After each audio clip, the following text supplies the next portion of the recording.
Buenas noches, estamos en Libertad Bajo Palabra, soy Percy Vilches Salvatierra, es el segundo episodio de esta temporada 2021, siempre en Radio Miraflores Televisión, un portal muy amplio, democrático y aventurero de alguna manera.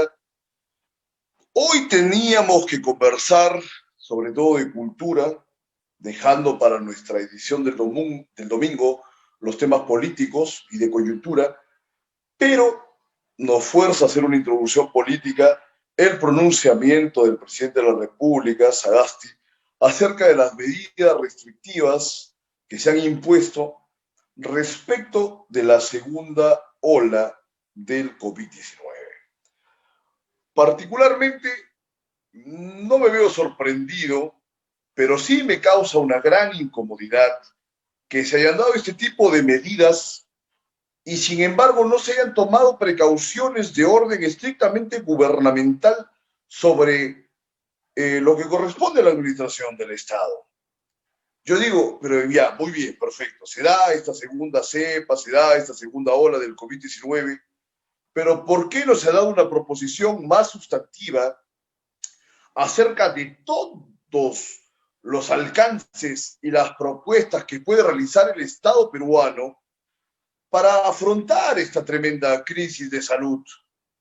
Yo me preocupo y digo a la ciudadanía qué cosas se ha estado pensando en el curso de todos estos meses desde que asumió Sagasti la presidencia y por supuesto desde que empezó la pandemia hace casi un año, aún bajo el régimen nefasto de Vizcarra.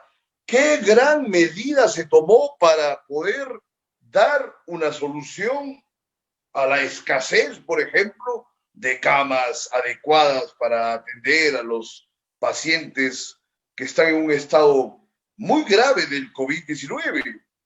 Hay que recordar, y por supuesto también lamentablemente tener que constatar las diferencias que hay entre nuestro país y países más desarrollados, como por ejemplo China, que fue un ejemplo para el mundo, pese a que podemos discutir todos los referentes y los detalles de su actual forma de gobierno, pero que recrearon y pudieron realizar un hospital en un plazo muy breve, que no llegó a ser ni siquiera de un mes. Del mismo modo, El Salvador, ya en el ambiente latinoamericano, que pudo construir un hospital que precisamente se llama El Salvador, absolutamente dispuesto para atender a las víctimas y a los pacientes del COVID-19, y sin embargo en el Estado peruano se ha manifestado una incapacidad siquiera para implementar en las postas que están dispuestas en todo el territorio de la nación unos procedimientos, unos mecanismos y unos instrumentos adecuados para poder atender emergencias de gente que se estén ahogando. Nosotros estamos presenciando un escenario tan trágico que hay gente que se muere ahogada en los pasillos de los hospitales, como pasó el año pasado, por ejemplo, con un hombre muy querido en el ambiente de la literatura que fue Juan Ochoa, que me da mucha pena tener que mencionar su caso, un muy buen escritor, laureado inclusive, que se murió ahogado en un pasadizo de un hospital cualquiera. Desde que empezó, digamos, la pandemia, hace prácticamente un año, es que tan difícil es para el gobierno y para la administración pública peruana llevar a cabo una propuesta integral que pueda atender a todas las víctimas y los pacientes del COVID-19.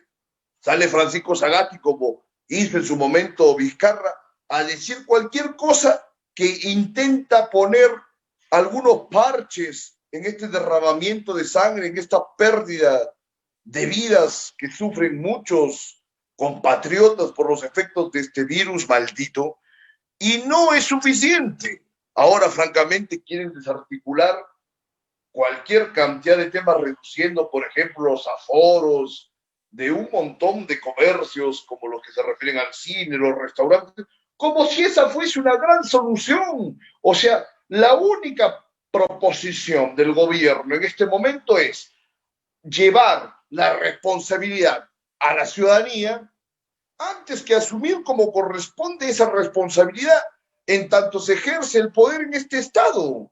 y este gobierno. Yo considero que, francamente, en vista del pronunciamiento del presidente Sagasti, este gobierno está absolutamente pintado y de una pésima manera, ¿no? Y considero, por supuesto, que es una tragedia para todos los peruanos, además, que no pueden abastecerse con una vacuna que tenga todos los pergaminos y las competencias como las que de alguna manera ha conseguido el presidente Sagasti, que son unas vacunas que no llegan a tener un alcance porcentual definitivo en relación a ejercer una protección sobre el paciente que esté inoculándose esta vacuna. Creo que no llegan ni al 79-80% y que son de una categoría que no tiene nada que ver con las principales vacunas que se están dando en el mundo, como la vacuna Pfizer o la vacuna Sputnik, y acá hay todo un entrevero y un embrollo acerca de qué es lo que corresponde, porque están dando una facilidad para la gran mayoría de la gente a tener una vacuna gratuita, ¿no es cierto?, con las que se ha conseguido el Estado peruano, pero se deja abiertas las posibilidades para que todo aquel que tenga el suficiente dinero se pueda conseguir una muy buena vacuna. Acá, sin intenciones de ser solícitos o complacientes con el socialismo, creo que se debe entender que el Estado tiene un propósito fundamental, que es dar una atención cabal a las necesidades de los individuos. Entonces acá se está vulnerando plenamente eso, porque se está dejando prácticamente a la buena de Dios o el diablo, que aquel que tenga dinero se compre una buena vacuna y el resto tenga que correr todos los riesgos que corresponden a una vacuna tan poco segura como la que está proponiendo el Estado peruano en relación a las compras que ha realizado hace poco. Entonces eso es algo muy lamentable y es el incidente político que había que comentar esta noche. Ahora vamos a hablar de algunos temas culturales en el siguiente bloque del programa. Vamos a dar paso a Radio Miraflores Televisión para que nos contacte con nuestro invitado, que es el poeta Vladimir Herrera, que es un personaje muy interesante de la generación del 70, que tiene muchos temas controvertidos que exponer. Vamos a ello. Adelante, Radio Miraflores.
Bien, retomamos Libertad bajo palabra siempre con el compromiso de ofrecer las mayores muestras culturales del medio. Hemos hecho una introducción política, vamos a desplazarla y dejarla hasta el domingo, en que nos encargamos absolutamente de temas políticos. Vamos a conversar ahora con Vladimir Herrera, que es uno de los poetas fundamentales y más trascendentales de la generación de los años 70.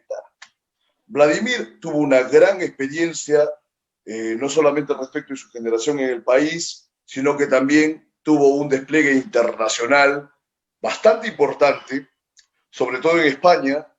Es conocida su amistad, por ejemplo, con Enrique Vilamatas y otros personajes del arte y de la bohemia de Barcelona de los años 70, y vamos a conversar con él. Aparte de ser un poeta fundamental en los alcances de sus proposiciones acerca del lenguaje, Vladimir, digamos que ha tenido una participación más o menos tangencial en lo que corresponde a el posicionamiento de las poéticas o de los poetas que han intentado tener un posicionamiento público de su generación hasta la fecha. Vladimir en estos momentos, como muchos de los entendidos en la poesía y en el medio cultural saben, vive en el Cusco, tiene su hacienda, los caballos de paso, etcétera, pero ha permanecido más o menos aparte de todo el medio poético, y eso es algo muy interesante, y siempre ha sido muy crítico con su generación. Entonces, hecha esta presentación, damos el paso a Vladimir Herrera, porque por supuesto es un gran gusto tenerlo ahora en Libertad bajo palabra. Adelante, Vladimir, bienvenido.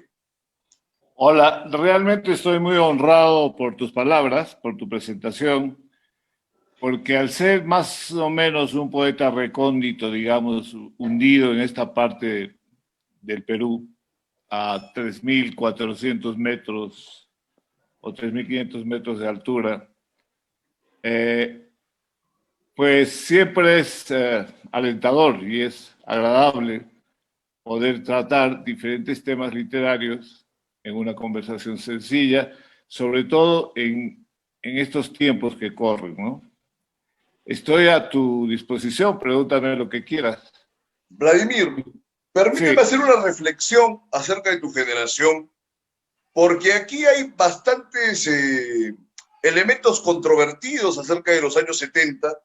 Se tiene una impresión como que la generación del 60 fue un punto y aparte dentro de nuestra tradición poética, y a partir de los 70 se trató de consolidar una hegemonía partiendo de la articulación, digamos, concertada o conjunta de grupos poéticos. Indudablemente, el grupo Horacero tuvo una participación muy importante. Sin embargo, yo tengo una tesis, digamos, bastante crítica, y yo digo, mucha gente le tira la onda, elogian a Horacero, que tiene 50 años o un poco más en esta predisposición a tomar una carta acerca de que son los grandes revolucionarios de la poesía, del lenguaje, de la intelectualidad, etcétera. Yo particularmente no comparto ese punto de vista hasta que Juan Ramírez Ruiz se aparta de Hora Cero. Yo tengo un ensayo en el 2016 que precisamente digo, cuando Juan Ramírez Ruiz saca Palabras Urgentes 2, se acabó todo. Y todo lo que viene después es, digamos, una pretensión de querer mantenerse en la escena, pero sin tener ya los epistemes que de alguna manera había propuesto Ramírez Ruiz. Ahora, aparte de toda tu producción que vamos a hablar después, que es muy valiosa, tu experiencia, como he dicho, en un primer momento en España, tus grandes amistades, inclusive tu publicación en una gran editorial, ¿no? Española, etcétera. Me gustaría arrancar por ese tema coyuntural, porque yo leí un texto muy crítico de tu parte respecto de Horacero en el Facebook de Wilmer Skepsis, que es un poeta de Tacna, ¿no? Entonces, al respecto de eso, ¿qué cosas nos puedes comentar partiendo de ahí?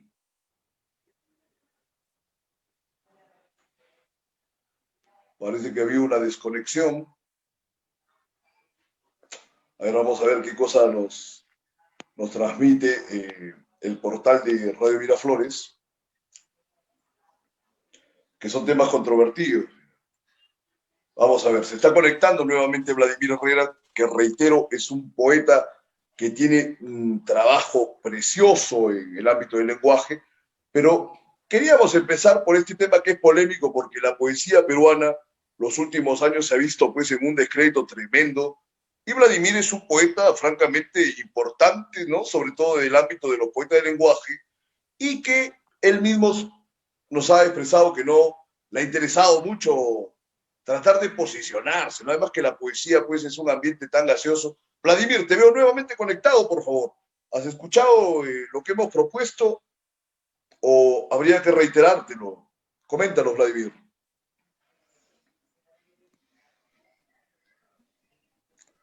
Bueno, Vladimir vive, por supuesto, ahora en una hacienda que tiene en el Cusco y quizás está fallando un poco el internet. Vladimir, te veo nuevamente conectado. Estaba comentando acerca de tus críticas a tu generación. Sí, sí, tenemos problemas del internet. Vamos a tratar de Bueno, solucionarlo de la mejor manera. El tema de la generación. Sí, aquí dice que es inestable la conexión. Bueno, vamos a tratar de sobreponernos aunque sea media hora. El tema de mi generación es muy, curiosamente, el tema generacional se remite siempre a lo que me decía Américo Ferrari respecto de la suya, la generación del 50, Blanca Varela, Pablo Guevara, por simplificar, por hablar rápido, claro, que no se soportaban entre ellos. La generación del 70 se soporta un poquito más entre ellos, pero si no hubiera sido esta bulla y este ruido y esta furia de Hora Cero, pues no hubiera pasado, no hubieran habido grandes ecos. Quizás es el único mérito.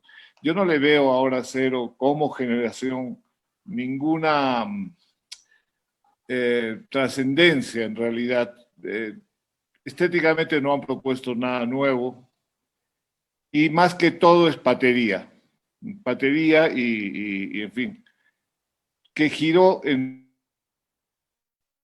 torno a Coco Pimentel, básicamente, ¿no? Aunque el alma en los primeros años fuera la de Juan Ramírez Ruiz, el alma y el esqueleto. Claro, ¿no? Absolutamente. Entonces, creo que todas las generaciones se soportan poco. Lo que pasa con la del 70 es que hay una especie de sabotaje por todos los del año, los de la generación del 80, que prefieren no tocar el tema de la generación del 70 y prefieren hundir el asunto de la generación del 70 entre papeles y malos recuerdos, ¿no? Hay como una pequeña confabulación contra la gente. Mira, se está cortando un poco la comunicación, pero es muy interesante lo que dice Vladimir. Le agrega otro elemento a mi primera propuesta de problematización, porque íbamos a problematizar Hora Cero. Ahora tú añades que la generación que viene en los años 80, que por supuesto tienen más pergaminos académicos, inclusive en universidades en los Estados Unidos, ¿no es cierto?, han tratado de sobreponerse a sus antecesores, haciendo uso de los mecanismos y de las potencialidades que les dan sus credenciales académicas o su dominio dentro del medio académico para poder posicionarse mucho más, ¿no? Ahora, yo como un lector de poesía... Es como tú dices. Como que he escrito muchos años poesía sin importarme tampoco un posicionamiento, entiendo lo que tú estás comentando. Ahora, sin embargo, no por una cuestión de modestia fingida de mi parte, no me interesa en este momento más la poesía, sino como un fenómeno social. Yo digo, Vladimir Herrera es un poeta que no solamente ha tenido reconocimientos internacionales vivenciales, siendo editor en España, siendo amigo de gente muy importante del medio literario, sino que además es una obra que ningún lector de poesía más o menos competente va a desestimar. Partiendo de Mate de Cedrón, que escribiste cuando tenías poco más de 24 o 25 años y que absolutamente tiene un trabajo en el lenguaje que presupone varios elementos que se dieron luego bastante cabida, ¿no? Con los barrocos o lo que se llaman los neobarrocos, etcétera. Entonces, digo, Vladimir Herrera es un hombre que tiene una poética trascendental, que no le ha importado más buscar un posicionamiento público y que de alguna manera también, como tú dices, se ha visto más o menos soslayado. Ahora, yo entendía que se había visto soslayado inclusive por su propia generación. Tú estás comentando que la generación del 80 quiere desaparecer los de los 70. Es un fenómeno más o menos conocido. Pero yo pensaba que a Vladimir Herrera también lo habían querido desaparecer sus coetáneos, sus contemporáneos. Hay muchas historias, mitos, anécdotas que he leído, no sé qué impresión tienes tú al respecto, Vladimir. Te escuchamos. Estamos hablando de dos cosas. Una es la generación y otra es la hora cero. Son dos cosas sí, más o menos, que se sobreponen una a otra, ¿no? Más o menos, sí. Adelante. Ahora tengo más recepción, me he cambiado de sitio. Bien. Son dos cosas distintas. La generación del 70, para mi gusto, tiene sus hitos importantes, ¿no? Coméntanos.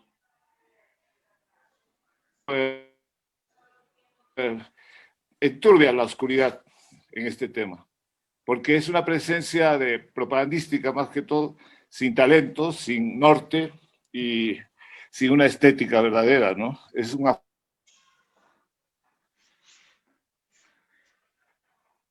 afán de protagonismo, pero que oscurece la presencia de Hora Cero. Oscurece la figura de Watanabe, la figura de Chacho Martínez, en fin, de muchos Qué otros. Qué bien que mencionas a Chacho Martínez, ¿eh? Grandes poetas de la vida. Claro. Ese es da un poco de... Y sobre todo...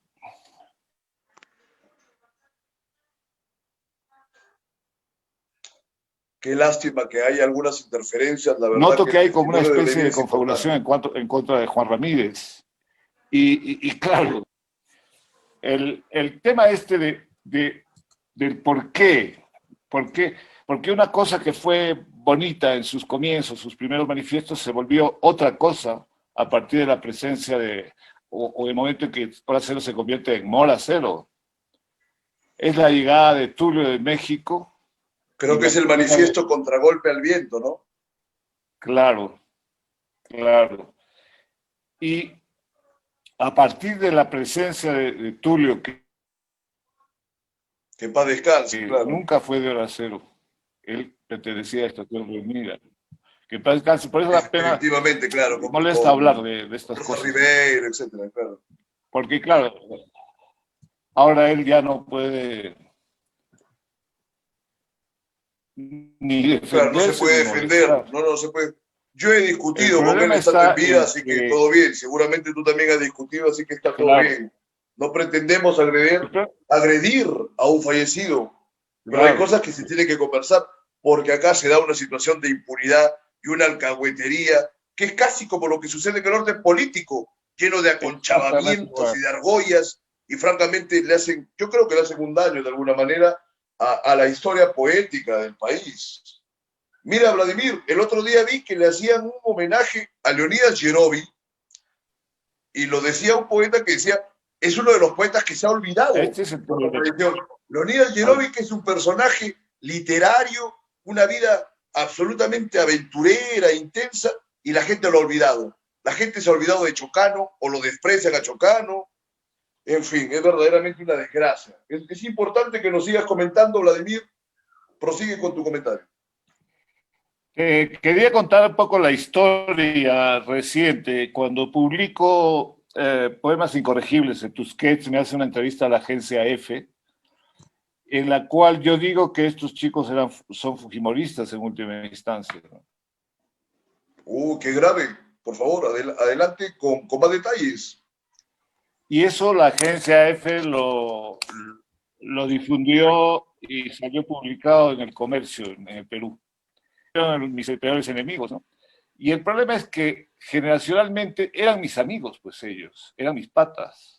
Pero tú cuando vas publicando 9, 10, 12 títulos en Europa durante 20 años y en un momento te enteras de que esos títulos, esos libros que has publicado, que les mandabas a tus amigos, resulta que tus amigos los metían dentro del colchón, debajo de la cama.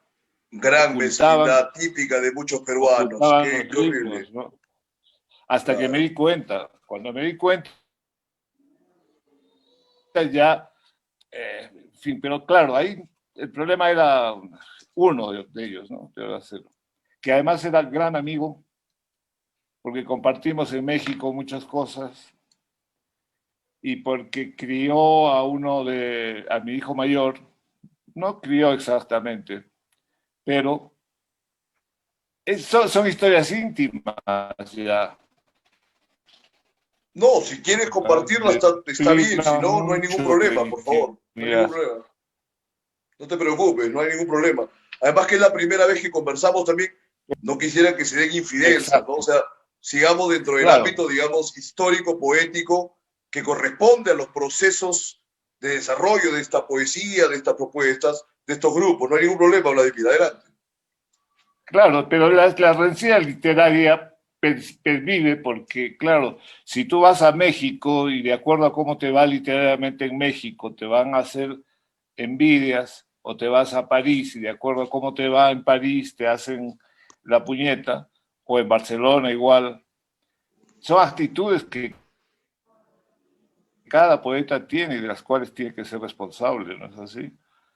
Y claro, esa es mi historia con esta hora cero, la cual, en fin, ya Hora no Cero, estaba mi... francamente, tuvo el alcance que le dio en un primer momento el grupo de los infrarrealistas, y que por supuesto que tienen un valor, pero yo reitero y lo cierro que ese valor se termina cuando hay el rompimiento con Juan Ramírez Ruiz. Yo pienso que Palabras Urgentes 2 es una apreciación personal, absolutamente terminó con Hora Cero. La continuidad de Hora Cero, tras ese manifiesto de Juan Ramírez Ruiz, es solamente una cosa propagandística, personal, le puede servir a sus impulsores, pero no le sirve de ninguna manera a la poesía peruana ni a los estudios acerca de ella misma, ¿no?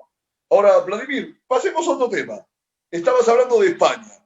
Tú has sido editor mucho tiempo en España, como dije en un primer momento, has sido amigo de Vilamatas, etcétera. Coméntanos acerca de tu experiencia en España, Vladimir. Experiencia que quizás muchos pueden llegar inclusive a envidiar, ¿no? Que inclusive pueden envidiar ahora mismo tu presencia en el Cusco con tu Y caballo de en España paz, etcétera. Coméntanos, por favor. bueno, yo en España lo que hice fue eh, publicar dos revistas, una que se llamaba Trafalgar Square y otra que se llamaba Celos, y después tener una imprenta dentro de mi misma casa en la cual publiqué, por ejemplo, la primera edición europea de César Moro de La Tortuga Ecuestre, por ejemplo, ¿no? Claro, qué logro. Eh, mi amistad con André Coiné hizo posible que pudiera publicar los inéditos de Emilio Adolfo Westphalen, del primer libro, el primer libro que se perdió, que cuenta Westphalen en alguna presentación que se perdieron esos poemas. Esos poemas los Antes de había las ínsulas tenido André extrañas y Coiné, de abolición de la y André muerte. Coiné, Es bueno mencionarlo, ¿no? antes de todo, antes de todo, Muy bien. antes de ¿Qué todo, antes de título todo. tienen esos Entonces, poemas? ¿Cómo los publicaste? ese libro se llama ¿Cuál es la risa? El libro de Emilio Adolfo Westphalen. ¿Cuál es la risa? El libro me lo entregó Coine, le hizo un prólogo y lo publiqué yo en mi taller de Barcelona. También, en ese sentido, pues publicando la primera edición europea de Moro, de La Tortuga Ecuestre, y la primera edición de ¿Cuál es la risa? De Emilio Adolfo Westphalen, la gente de la Católica que anda pendiente de estas cosas ignoró absolutamente. Y en todos los prólogos no existen esas ediciones, las ediciones mías de Europa, ¿no? Por Entonces favor, tú dices, bueno, ¿qué año claro, estamos hablando, Vladimir? El año de la publicación de esos documentos. ¿Qué año fue?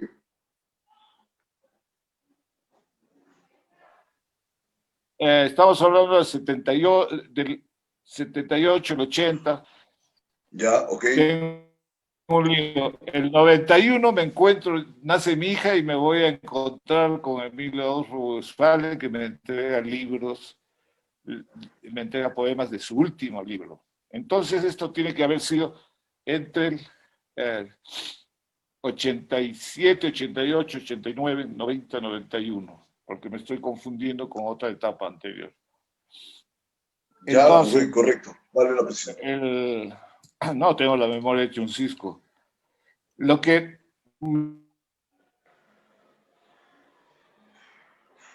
me mosquea un poco, o sea, esto de que tú haces cosas que se ignoran deliberadamente en el Perú, que se ocultan deliberadamente, no sé por quiénes en realidad, puede ser, pero se nota con el tiempo y la distancia lo deliberado del asunto, ¿no? Entonces dice, Hay una bueno, superposición así de será. argollas, me parece, ¿no?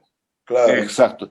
Pero es que además yo soy antilimeño en el sentido en que mis grandes amistades han sido, pues, Inostroza, Rodolfo, El gran con el Rocco, cual claro. hemos vivido asuntos parecidos, desde aventuras con tías, con chicas despampanantes en Mallorca, hasta eh, publicaciones en Playboy en Barcelona, hasta, en fin, La han pasado muchas bien, claro. cosas, mucha vida en común y mucha vida de aventura también, al borde del abismo.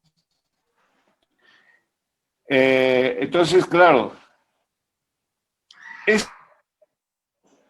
eso tampoco le gusta a mucha gente de manera precaria, que no se lo esperaban, ¿no? Entonces, las amistades en Barcelona básicamente derivan de, de mi amistad con Cristina Fernández Cubas, la gran narradora barcelonesa, y Carlos Trías, su amigo, con los cuales hicimos piña con Enrique Vilamatas, hicimos la revista ¿Cómo se llamaba la revista? Trafalgar Square, que también es absurdo, que tiene el nombre de un libro de César Moro, Claro. que lo publicara, que me lo regaló en ediciones Tigro. La esfera esta de, de, de vagabundaje, digamos, ¿no? Por Europa, y sin embargo, la práctica poética en medio de esta marabunta de alcohol y celos que ha significado todo eso, pues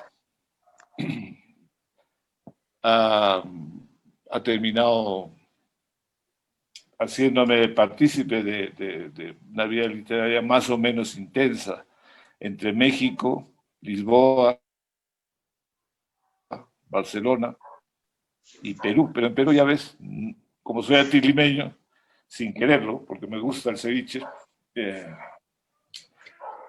vivo tranquilo acá, en esta parte del sur del Perú. Pero tú, efectivamente, ¿por qué crees que se ha dado este distanciamiento? Porque, o sea, en los últimos años, la poesía de tipo conversacional se ha estancado bastante. Se ha dado mucho espacio a la poesía de lenguaje o a la poesía barroca, neobarroca, y francamente tú estabas proponiendo ese trabajo tan exhaustivo sobre el lenguaje desde tu primera propuesta.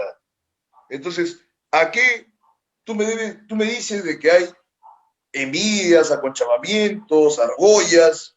Es algo bastante negativo e inclusive dices que la Universidad Católica, los teóricos de la Universidad Católica han evadido pronunciarse sobre algunas de tus propuestas, inclusive bibliográficas. Es tremendo. Sí, sí, de mis publicaciones. No figuran en los prólogos acerca de la obra de Westphalen, por ejemplo, o en las referencias a Moro. No figura lo que he hecho ya en Europa. Bueno, pero a ver, es muy interesante lo que tú dices.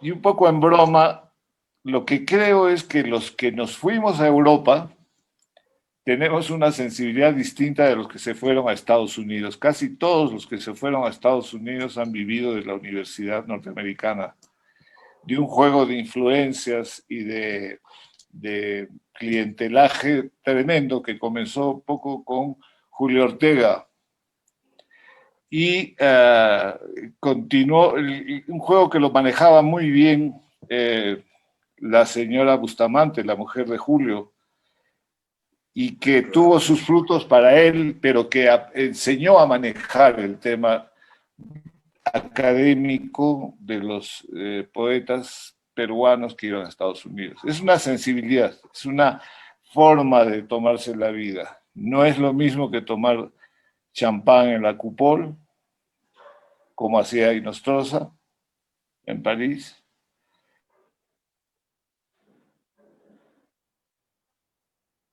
Bien. Bueno, se Ni ha es lo cortado un mismo que momento. comer en la Maya, en Barcelona, en las Ramblas. Es otra. Pues es un juego de influencias, correspondencias y respuestas. No hemos tenido.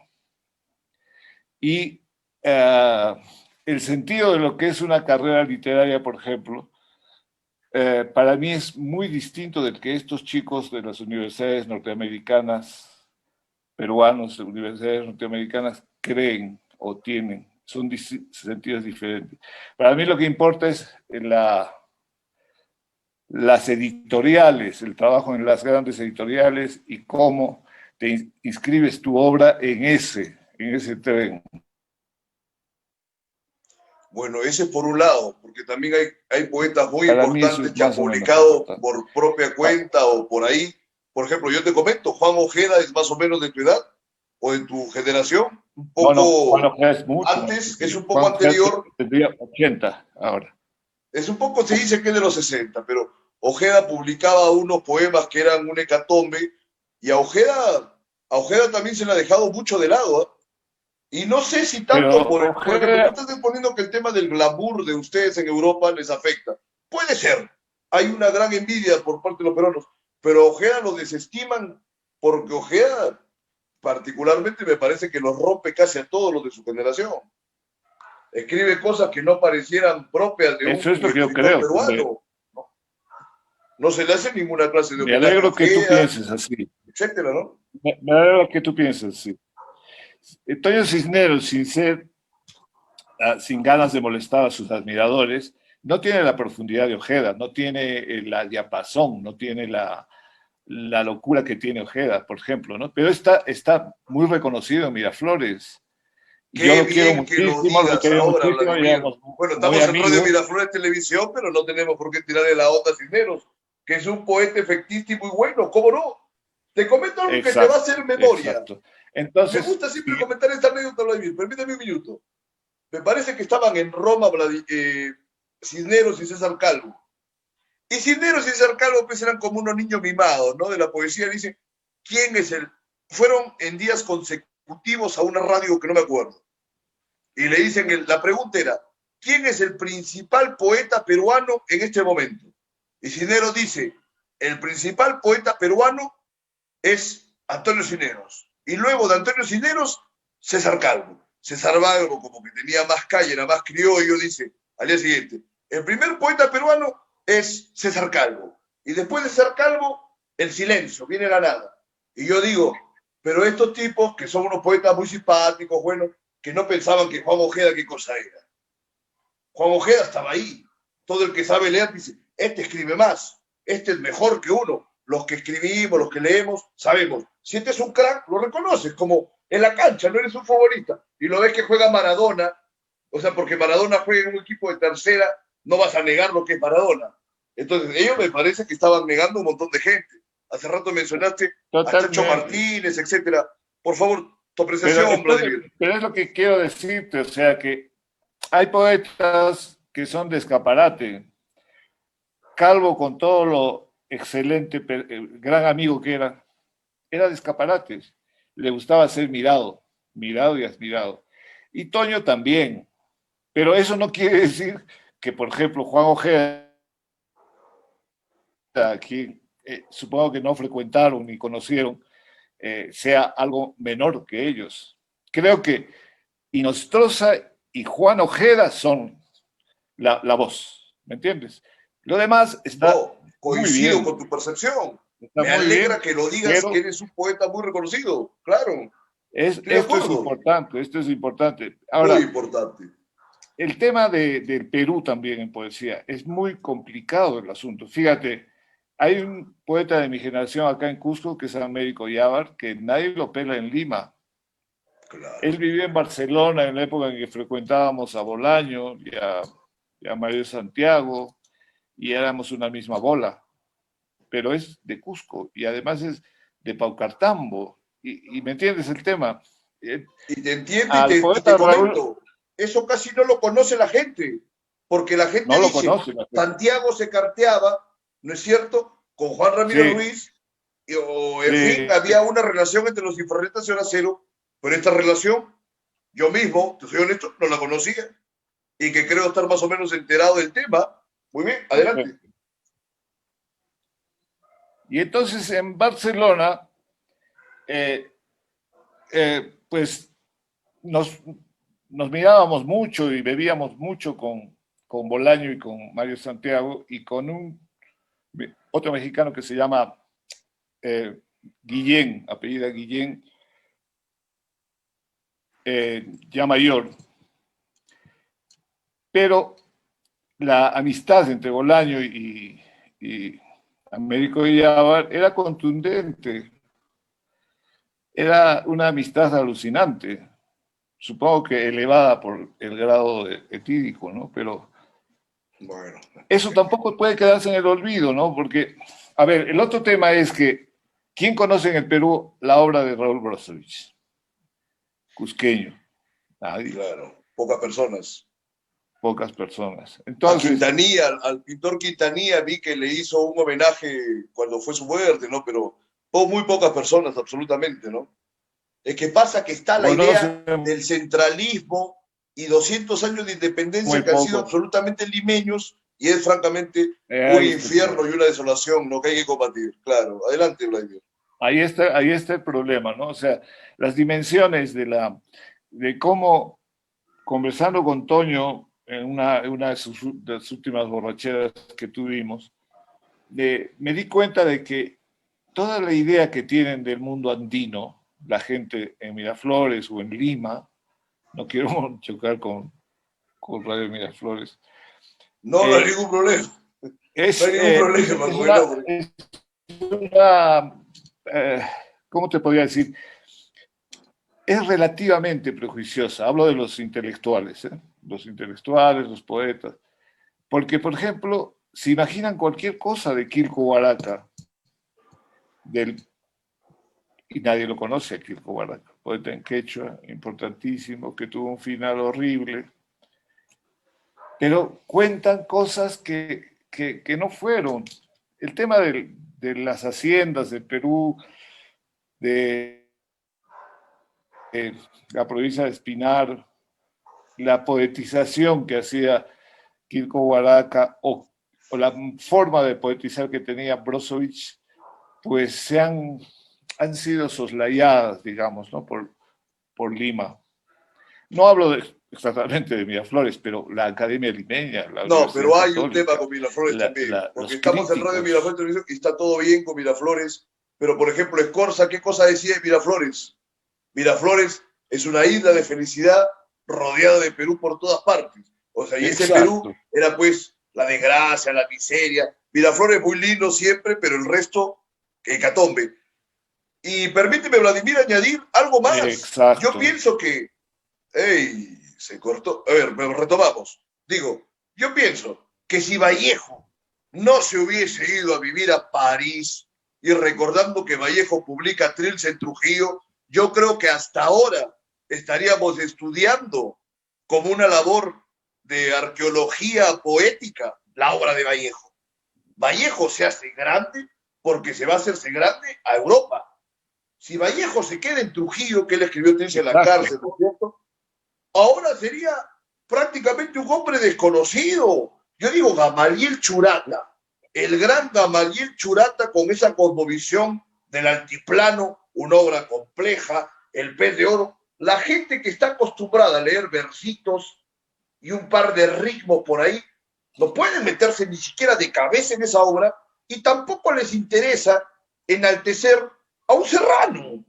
Porque ¿qué tal que este Evidente. serrano, este puneño, resultaba que tenía una epistemología del primer mundo y hacía que ella coincida, ¿no es cierto?, con una cosmovisión peruana, neta, genuina. Por eso, Vladimir, que hasta la fecha no hemos consolidado una identidad nacional plena.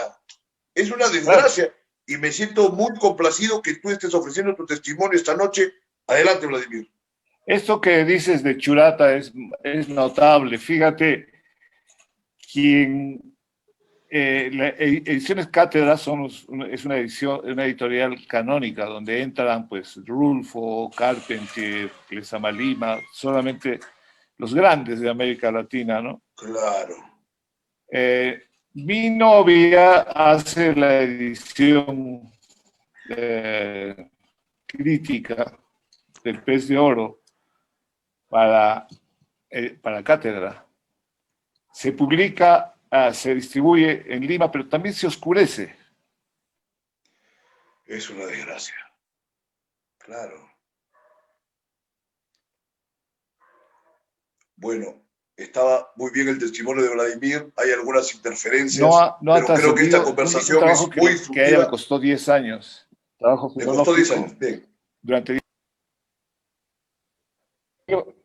No sé tampoco trascendió porque, claro, los puneños con su nacionalismo puneño, pues no reflejaron la importancia de esta edición española de la obra de Churata, sobre todo en edición Cátedra, en editorial Cátedra, que es canónica. Lo que entra ahí ya no va a ninguna parte, queda instituido en la historia de la Claro, literatura son hitos, son castellana. hitos, ¿no? Efectivamente, claro. Entonces, desde mi punto de vista, para mí es muy importante el aspecto editorial de la poesía también, ¿no? Por favor, coméntanos algo más acerca de ese detalle. Porque, ¿cómo catalogas tú a los poetas? El tema está en que Itusquets tiene una colección que se llama Textos Sagrados. Y hay una antología de 20 años de poesía de textos sagrados, donde aparece tu obra junto al lado de Juan Ramón Jiménez, junto a Juan Ramón Jiménez. Tú como poeta dices, muchas gracias, yo creo que hasta aquí puedo llegar, porque ¿a qué más puedes aspirar como poeta? Claro. Y te quedas encantado. Para mí es más importante eso que 50.000, o sea, la cuestión editorial, ¿dónde van a quedar? Bueno, es importante porque de alguna manera tú lo has logrado también y por supuesto que es valioso, pero igual tenemos este incidente que hemos referido hace instantes acerca de Ojeda, que no tiene mayores reconocimientos y es un No, poeta pues, fundamental de nuestra tradición y un poeta y ahora complejo. que volvíamos a hablar, estoy leyendo.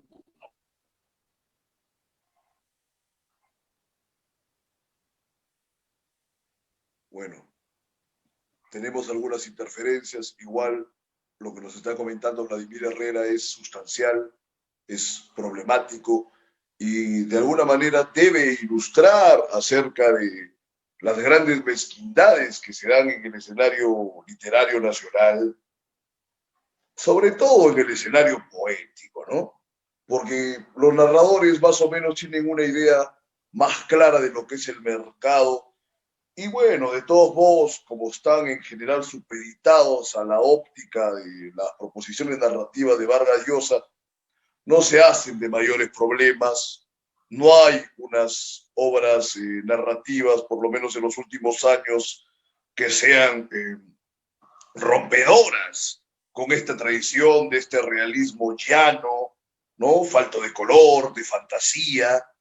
En nuestra tradición narrativa no tenemos esta predisposición que tienen otras narrativas del continente, por ejemplo, hacia una amplitud más metafísica que se suele ver con mucha asiduidad en la literatura del Río de la Plata, ¿no? O sea en Uruguay o en Argentina, que puede partir de Cortázar y va, por supuesto, a Onetti, Exacto. y a toda una generación que llega hasta Piglia, etcétera, y que en la poesía también tiene su referencia, ¿no? La poesía peruana tiene muy buenos elementos dentro del orden estilístico, pero francamente, Hola. artistas. Hola Vladimir, muy bien, estaba comentando algunas cosas Hola. acerca de la literatura peruana, pero como nos quedan ya pocos minutos, en buena hora que te estás conectando, coméntanos algo más acerca de tu percepción de los temas que hemos propuesto esta noche. Por favor, activa tu cámara porque te escucho, pero no vemos tu rostro. Vladimir. Ahí no se ve. Bueno, ya, no hay ningún problema. No se ve, pero se te escucha. Ay, qué Por favor, problema. coméntanos. Que quede tu voz Ahí perenne no en este documento se visual, ve. audiovisual. Adelante. Hola. Bueno, hay que comprender, Bueno, Vladimir está disculpas en una estancia en la zona audiencia. rural del Cusco. Hola. Disculpas, todavía estamos muy lejos de aquí, entonces la muy mala. No, pero por Eh, favor, lo que hemos conversado es tremendo. Mira, Vladimir, es más, sí, son las sí, 9:57. entonces, Nos no quedan querías tres hablar minutos. que, Danos una que elocución final. Adelante con lo que tú creas que corresponde esta noche. Por supuesto que tienes nuestra disposición a conversar en adelante. Ha sido tremenda esta charla. Estoy muy complacido. Por favor, Vladimir, danos una elocución final. Nos quedan 3 minutos, Vladimir. Conéctate, enganchémonos, coméntanos. recuerdo un artículo de Américo Ferrari publicado en un número donde sostiene sobre mi obra, donde sostiene que yo soy una persona que así desaparece, lo cual me divierte mucho porque ahora estoy apareciendo. Claro. Y Una claro, aparición, qué buena. aparezco y vuelvo a aparecer. Es así, de repente eh, me estoy acordando de ese artículo y Pedro decía en Europa y está muy contento con viendo pasar, ¿no? Estoy muy agradecido a ti, a Premia Flores, a, a toda tu audiencia. Espero comunicarme más contigo por interno, digamos, por WhatsApp en otro momento. Con muchísimo Aló, gusto. Y es más, hola. desde ya me comprometo a invitarte de acá en algunos días para poder ahondar en lo valioso de tu proposición poética, que yo considero que es una de las obras fundamentales de tu generación. Entonces, nos despedimos por ¿Qué esta noche. tal? Nos ha Oye, acompañado Vladimir Sombra, Herrera te da un y gusto verdadero. entonces nos despedimos hasta el domingo A para ti, hablar ya exhaustivamente acerca de la realidad política. Libertad bajo palabra sigue con su compromiso de exponer muestras pues muy culturales buena de idea. primer orden y hemos tenido a Vladimir Herrera esta noche. Te mando por WhatsApp algunas anotaciones y sobre eso podríamos Perfecto. hablar. Ha sido todo por hoy. Nos vemos el domingo en Libertad bajo Ha palabra. sido Buenas un noches. Un placer gusto con y todos. Un placer. por fin me parezco con Miraflores. No hay ninguna clase de problema con Miraflores. Estamos bien. Estamos en contacto. Buenas noches.